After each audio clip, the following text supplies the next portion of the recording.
In this unit, we're going to look at periodic motion. And what periodic motion is something that happens on a regular basis. It repeats itself. So a really good example is I've got a pendulum here, and I'm going to let this pendulum swing, and what's going to happen is it goes over there and it comes back, and it comes back again. If it doesn't hit the desk, it keeps moving in a regular pattern. So it moves over here, then it swings back. And that is periodic. It comes back periodically.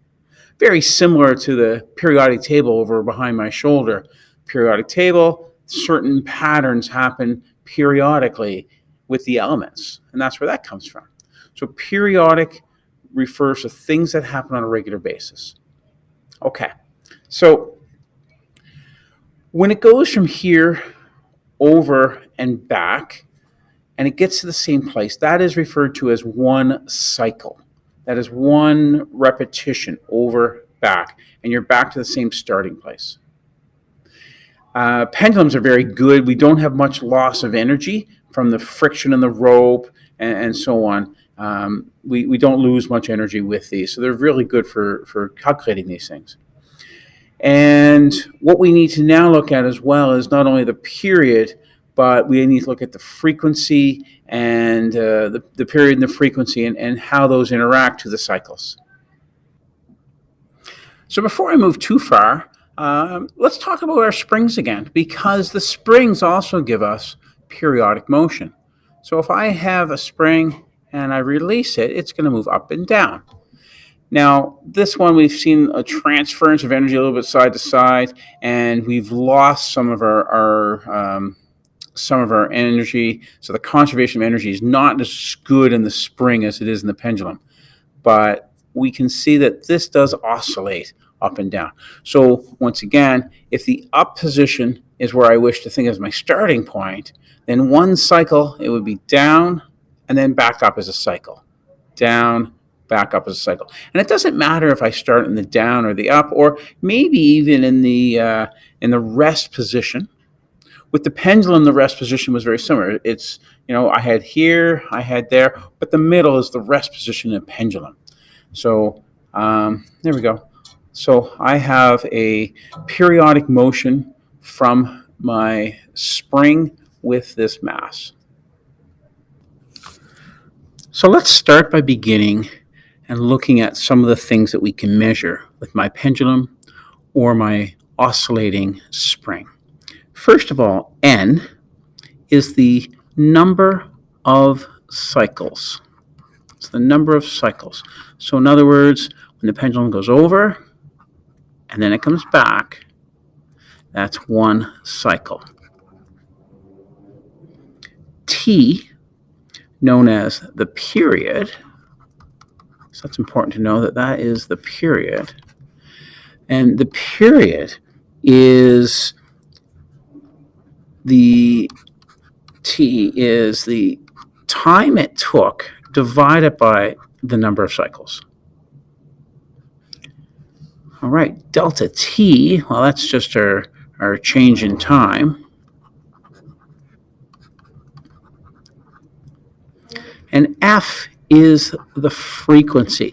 It's commonly written as a lowercase written f, but I'm okay if you just use F. But F is the frequency. And what the frequency is, I'll put some words up here with time as well. Frequency is how far does it go in 1 second? Whereas the period is the time for one cycle. Okay? So time for one cycle is the period, and how far does it go in 1 second is the frequency. So our frequency can be calculated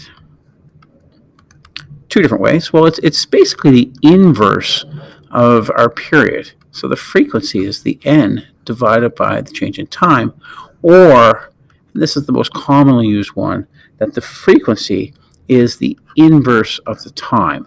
Likewise, time is the inverse of the frequency. Now let's make sure we got our units figured out here. The units of time are in seconds. However, the units for frequency is the inverse of that, so it's per second. Or it might be written that way, or we give it the special name of a Hertz, HZ, named after a very famous scientist.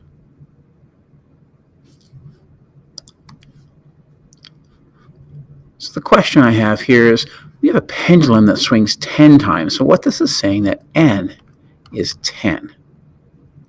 And then I see that it goes 25.7 seconds. So that's my change in time. My change in time is 25.7 seconds. And I want to know the period, and I want to know the frequency. Well, that's easy enough. Two different ways I could do it. So first of all, t is my delta t over n, which is equal to 25.7 seconds divided by 10. I don't even need a calculator for that one. I see that t is 25, oops, not 25, it's 2.57 seconds. All right, my frequency, I could either do it as 10 divided by 25.7 seconds, or what I could say is that my frequency is the inverse of the time. Either works, and what you're going to find here, frequency here is going to be 0.389 seconds to the negative 1, or I might say 389 per second, or the most common one we're going to see is 389 hertz.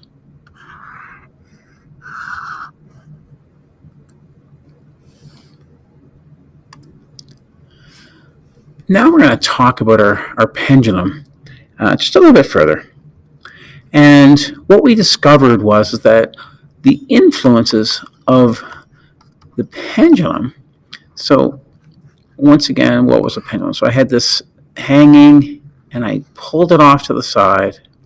Okay, this thing here, by the way, is called the bob.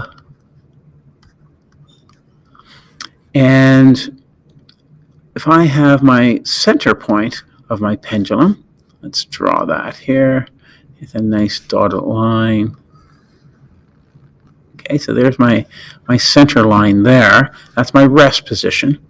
And if I let that pendulum go, it's going to swing and it's going to end up over here.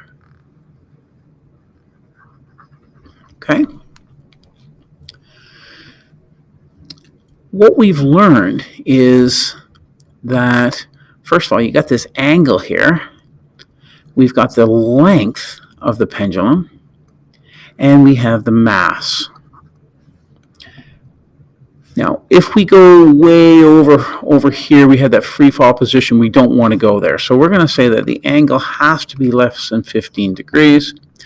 But otherwise, that the period of this is not influenced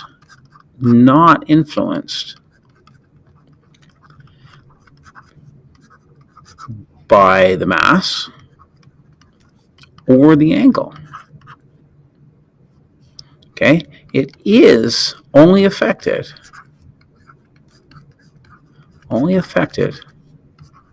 by the length.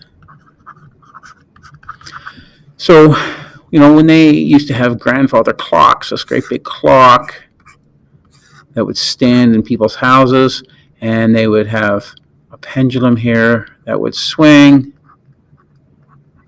right? So a big clock. If the clock was off in its time, too fast or too slow, they would just change the length of it. There would be a little threaded screw, and they could just twist it to adjust it slightly.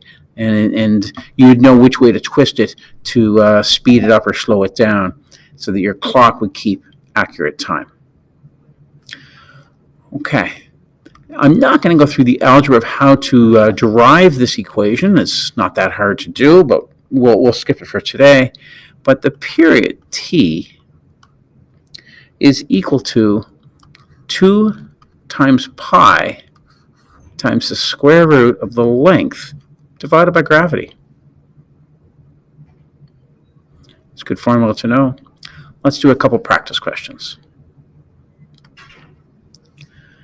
So here I have a mass of 1.92 kilograms being hung from a string with a length of 1.20 meters. And I want to know the period and the frequency. Now, let's see. We just found that this is 2 pi times the square root of the length divided by gravity. So that would be 2 times pi times the square root of 1.2 meters divided by 9.81 meters per second squared. If I look at my units just first here, I've got meters divided by seconds squared. When I do just the units here, I'm going to end up with the square root of seconds square. There's my unit analysis. And that's wonderful because that's going to give us seconds, which is what we wanted. When I solve for this, I'm going to find that the period is equal to, I ended up with 2.20 seconds.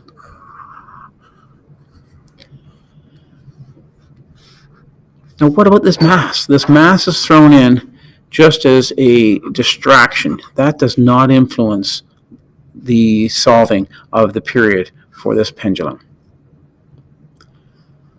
Now, to get the frequency, we have two options. We could either take it as let me just write this. The frequency is 1 over 2 pi by the square root of Lg, or, which what I'm going to do is I'm going to say it's 1 over t. That looks much easier. So the frequency is 1 over 2.20 seconds.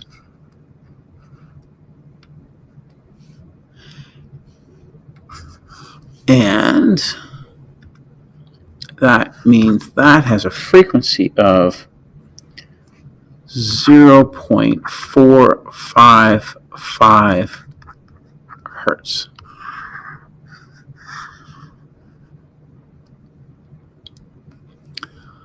I'll do one other question. What I have here is I have a pendulum with a frequency. So my frequency is 0.613 hertz. And I want to know the length. I would start off with this. If I have the frequency, I'm going to find the period. The period is 1 over the frequency. So my period is 1 over 0.613. And I'm going to take the hertz. I'm going to write that in as seconds to the negative 1. Because I learned in Math 10 that when I have this, seconds to the negative 1, that's the same thing as saying seconds on the top to the positive 1. So 1 divided by 0.613 is going to give me a frequency,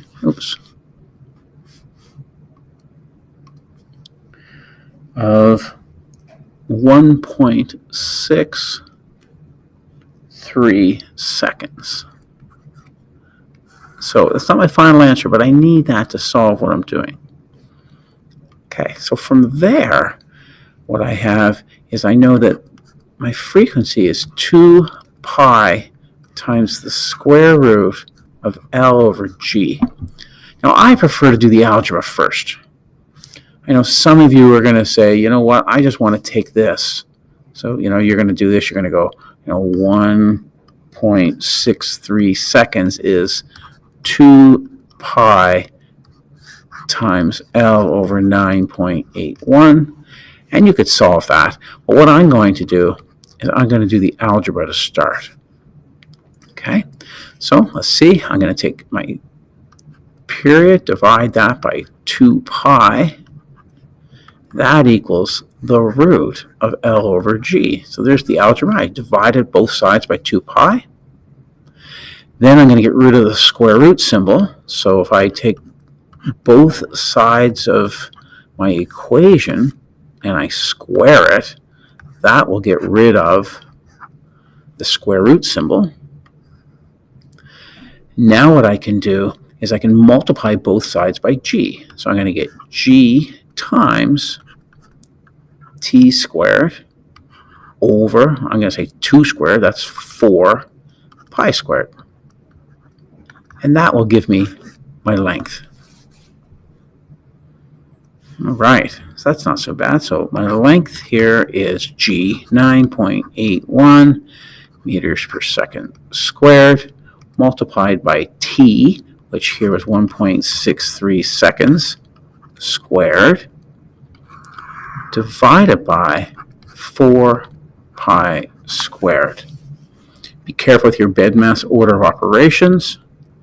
And I'm also going to look at my units here once again. I got meters over second squared times second squared. And this cancels out. I'm going to be left with meters, which is great because I was hoping that with finding length. And I'm going to find that my length here is equal to 0.6612 meters, or I'm going to say 66.1 centimeters.